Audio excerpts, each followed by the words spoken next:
రాఖీ పండుగ రోజు సీఎం రేవంత్ మంత్రి కొండా సురేఖ మంత్రి కొండా సురేఖ కలిశారు. చెల్లమ్మ సురేఖను అన్న రేవంత్ క్షమిస్తారా? కాంగ్రెస్ లో కొండా సురేఖ తుఫాన్ ముగిసిపోతుందా? సుస్మిత కామెంట్లు వివాదానికి తెర పడుతుందా? సుస్మిత వ్యాఖ్యల వివాదం తర్వాత తొలిసారి రేవంత్ ను కలిశారు కొండా సురేఖ. సురేఖపై చర్యలు తీసుకోవాలని ఇప్పటికే హైకమాండ్ కు క్రమశిక్షణ కమిటీ సిఫార్సు చేసింది.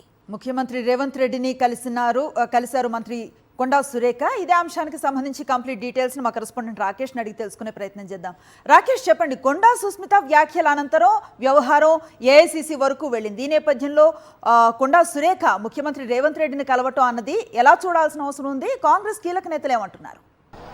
కొండా సుస్మిత వ్యాఖ్యలతో కొండా ఫ్యామిలీకి సీఎం రేవంత్ రెడ్డి మధ్య పూడ్చలేనంత అగాధం ఏర్పడింది. పార్టీ నేతలు తీవ్ర స్థాయిలో విమర్శలు చేయడం, ఆ తర్వాత కొండా ఫ్యామిలీ నుంచి ఎటువంటి వివరణ రాకపోవడంతో ఇది వివాదం కాస్త ముదిరి పాకన పడింది. అయితే ఈరోజు రాఖీ పండుగ రోజు కొండా సురేఖ సీఎం రేవంత్ రెడ్డితో భేటీ కావడం, సీఎం రేవంత్ రెడ్డికి రాఖీ కట్టడం అనేది హాట్గా మారిందని కూడా చెప్పుకోవచ్చు.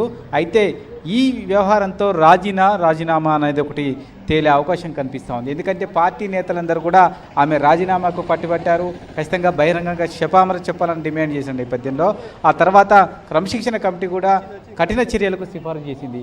ఈ నేపథ్యంలో ఇప్పుడు కొండా సురేఖ సీఎం రేవంత్ రెడ్డితో భేటీ కావడం అనేది అత్యంత ప్రాధాన్యతకు సంచరించుకుంటూ ఈ భేటీతో ఖచ్చితంగా ఇద్దరి మధ్య రాజీ కుదిరే అవకాశం ఉందా? కొండా సురేఖ తన కూతురు వ్యాఖ్యలకు ఏమన్నా వివరణ ఇస్తారనేది చూడాలి. ఎందుకంటే సీఎం లండన్ పర్యటనలో ఉన్న సందర్భంగా మంత్రి కొండా సురేఖ మాట్లాడుతూ సీఎం హైదరాబాద్ వచ్చిన తర్వాత అన్ని వివరాలు సీఎంతోనే చర్చిస్తానంటూ కూడా చెప్పింది. ఈ నేపథ్యంలో ప్రస్తుతం ఈ భేటీ అనేది అత్యంత ప్రాధాన్యత సంతరించుకుంది. అయితే ఈ భేటీలో మంత్రి సీతక్క కూడా ఉన్నట్టుగా తెలుస్తోంది. ఇద్దరు కూడా ఒకేసారి సీఎం రేవంత్ రెడ్డికి రాఖీ కట్టిన తర్వాత ప్రత్యేకంగా ఇద్దరితో భేటీ అయినట్టుగా తెలుస్తోంది. దాదాపుగా 20 నిమిషాల పైగా ఈ భేటీ కొనసాగుతుంది.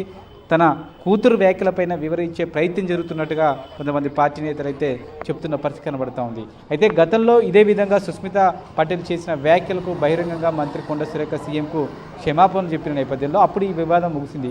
ఇది రెండవ వివాదం కావడంతో చాలామంది నేతలు ఈ యొక్క రాజీనామాకు పట్టుపట్టడంతో ప్రస్తుతం ఈ వివాదానికి ఒక రాజీ కుదిర్చే ప్రయత్నం ఏమన్నా జరుగుతుందని చూడాలి. ఎందుకంటే 2 ఏళ్ల క్రితం కొండా మురళి డిప్యూటీ సీఎం బట్టి విక్రమార్కతో భేటీ అయ్యారు. ఆ తర్వాత బట్టి విక్రమార్క బెంగళూరు వెళ్ళి ఏసీసీ అధ్యక్షుడు ఖర్గేని కలిశారు.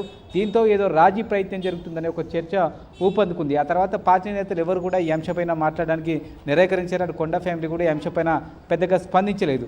దీంతో ఈ వ్యవహారం అంతా చూస్తే రాజీ కుదిర్చే ప్రయత్నం జరుగుతుంది, రాజీ కుదరబోతుందనే సంకేతాలు స్పష్టంగా కనిపించాయి.